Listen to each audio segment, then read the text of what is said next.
किस पितृ का श्राद्ध कब करें? पितृपक्ष एक प्रकार से पितरों का सामूहिक मेला होता है। इस पक्ष में सभी पितर पृथ्वी लोक में रहने वाले अपने अपने सगे संबंधियों के यहाँ बिना आह्वान किए भी पहुँचते हैं तथा अपने सगे संबंधियों द्वारा प्रदान किए प्रसाद से तृप्त होकर उन्हें अनेकानेक शुभाशीर्वाद प्रदान करते हैं, जिनके फलस्वरूप श्राद्धकर्ता अनेक सुखों को प्राप्त करते हैं। अतः श्राद्ध पक्ष में अपने पितरों की संतुष्टि हेतु तथा अनंत व अक्षय तृप्ति एवं उनका शुभाशीर्वाद प्राप्त करने हेतु प्रत्येक मनुष्य को अपने पितरों का श्राद्ध अवश्य करना चाहिए।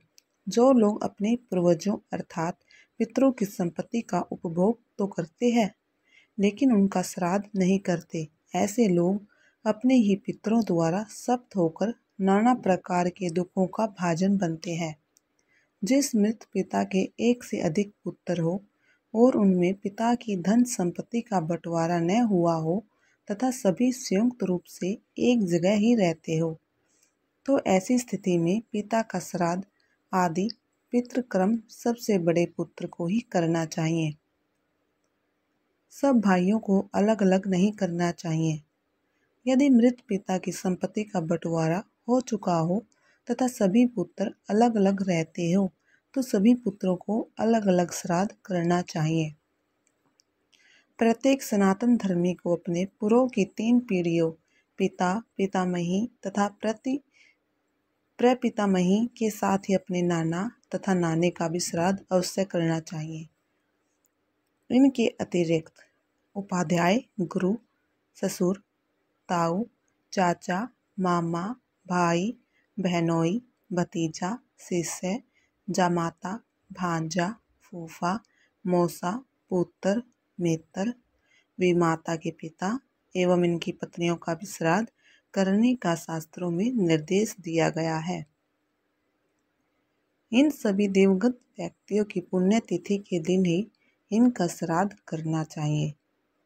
मृत्यु तिथि से तात्पर्य उस तिथि से है जो तिथि अंतिम श्वास परित्याग के समय विद्यमान हो।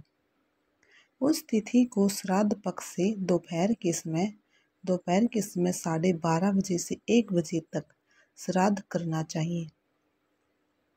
अगर तिथि ज्ञात न हो तो सर्व पितर अमावस्या को श्राद्ध करें।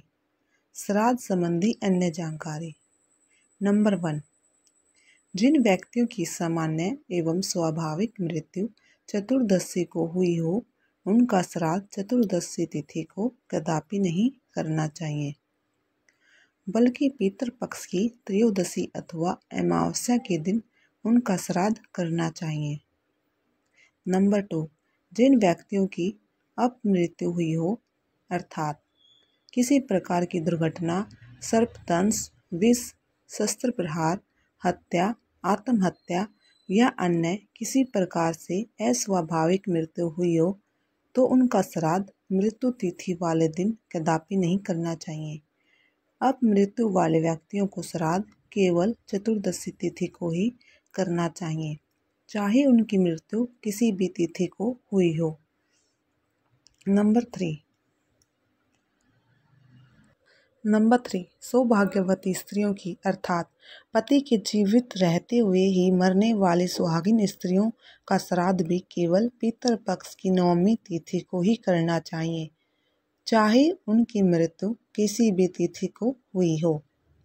नंबर 4, सन्यासियों का श्राद्ध केवल पितृपक्ष की द्वादशी को ही किया जाता है, चाहे उनकी मृत्यु किसी भी तिथि को हुई हो। नंबर 5, नाना तथा नानी का श्राद्ध भी केवल अश्विन शुक्ल प्रतिपदा को ही करना चाहिए, चाहे उनकी मृत्यु किसी भी तिथि में हुई हो। नंबर 6, स्वाभाविक रूप से मरने वालों का श्राद्ध भाद्र पक्ष शुक्ल पूर्णिमा अथवा आश्विन कृष्ण अमावस्या को ही करना चाहिए। दोस्तों, अगर आपको वीडियो अच्छी लगी तो प्लीज़ मेरे चैनल को लाइक, शेयर एंड सब्सक्राइब ज़रूर कीजिएगा। धन्यवाद।